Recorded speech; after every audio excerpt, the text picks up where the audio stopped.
ಅಲೆಗಳ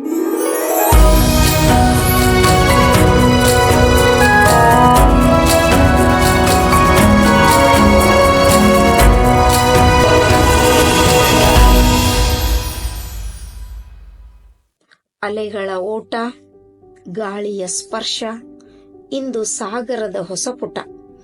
ಇಂದು ನಾವು ಹೋದದ್ದು 2 ಐತಿಹಾಸಿಕ ತಾಣಕ್ಕೆ. ಒಂದು ರಾಸ್ ಐಲ್ಯಾಂಡ್, ಒಂದು ಕಾಲದ ಪ್ಯಾರಿಸ್ ಆಫ್ ದ ಈಸ್ಟ್. ಮತ್ತೊಂದು ನಾರ್ತ್ ಬೇ, ಅದು ಕೋರಲ್ ಕಿಂಗ್ಡಮ್.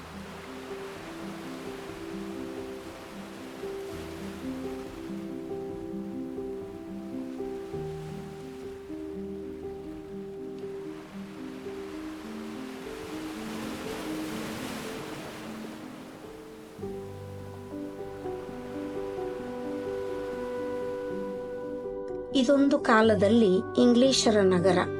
ಇಂದು ಕೇವಲ ನೆನಪುಗಳ ಪರಿಚಯ. ರಾಸ್ ಐಲ್ಯಾಂಡ್ ಬ್ರಿಟಿಷರ ಆಳ್ವಿಕೆಯ ರಾಜಧಾನಿ. ಇವರು ಈ ತಾಣವನ್ನು ಪ್ಯಾರಿಸ್ ಆಫ್ ದ ಈಸ್ಟ್ ಎಂದು ಕರೆಯುತ್ತಿದ್ದರು. ಆದರೆ ಇಂದು ಕಾಲವೇ ಕೊನೆಗೆ ಗೆದ್ದ ರಾಜ.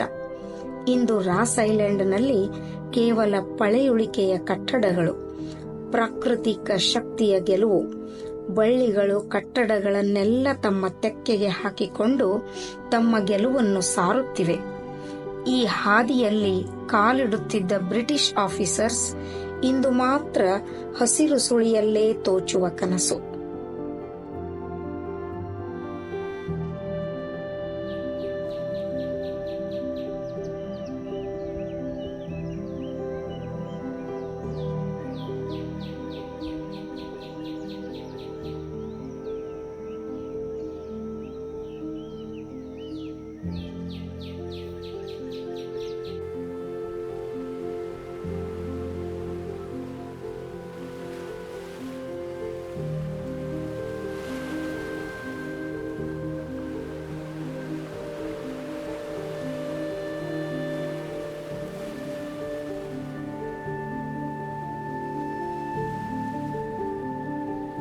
ರಾಸ್ ಐಲ್ಯಾಂಡ್ನ ಕೊನೆಯ ಬಿಂದುವೇ ಈ ಲೈಟ್ ಹೌಸ್.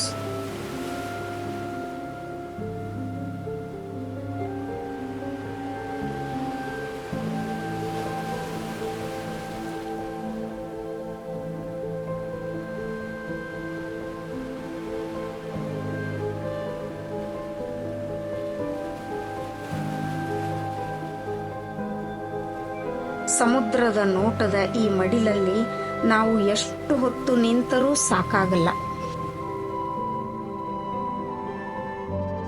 ನಾವು ಸಾಗರದ ಹೃದಯದಲ್ಲೇ ಸಾಗುತ್ತಿದ್ದೇವೆ. ಒಂದು ಹವ್ಯಾಸಿ ಕನಸು, ನೀಲಿ ಲೋಕದ ಗಡಿಯ. ಬೋಟಲ್ಲಿ ಹಗುರಾಗಿ ಕೂತು ಅಲೆಗಳ ಸಂಗೀತ ಕೇಳೋ ಫೀಲಿಂಗ್. ಸಮುದ್ರದ ನೀರು ಇಲ್ಲಿಗೆ ಬರುವಷ್ಟರಲ್ಲಿ ಇನ್ನೂ ಬಿಳಿಯಾಗ್ತಾ ಹೋಗುತ್ತದೆ. 20 ರೂಪಾಯಿ ನೋಟ್ನಲ್ಲಿರುವ ಲೈಟ್ ಹೌಸ್ ಅದೇ ನಾರ್ತ್ ಬೇ.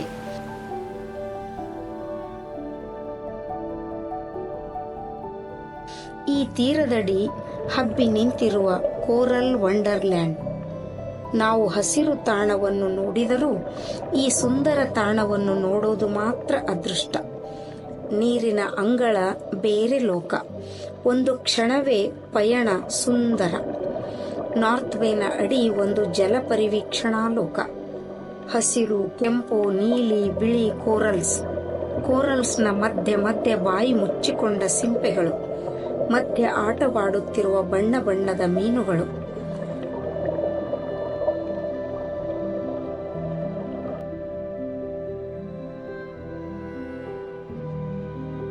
ವಾಟರ್ ಅಡ್ವೆಂಚರ್ಸ್, ಸ್ನಾರ್ಕ್ಲಿಂಗ್, ಸಮುದ್ರದ ಅಂಚಿನ ಮೇಲೆ but still magical.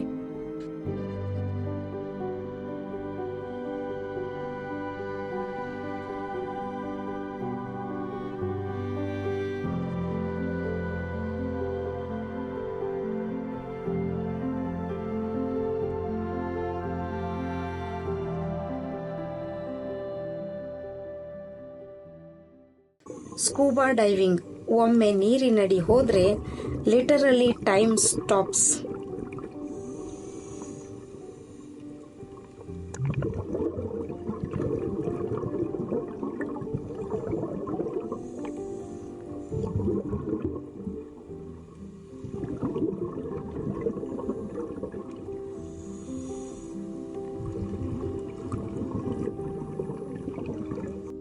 Kayaking, waves ಜೊತೆ ತುಂಟಾಟ.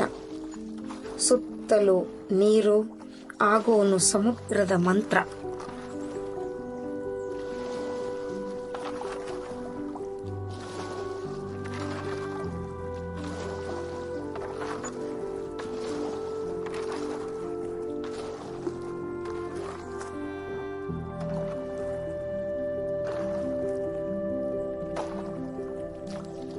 ಒಂದು ದಿನ ಮುಗಿಯಿತು, ಆದರೆ ನೆನಪುಗಳು ಮಾತ್ರ ಅಲೆಯಾಗಿ ಮತ್ತೆ ಮತ್ತೆ ಬರುವವು.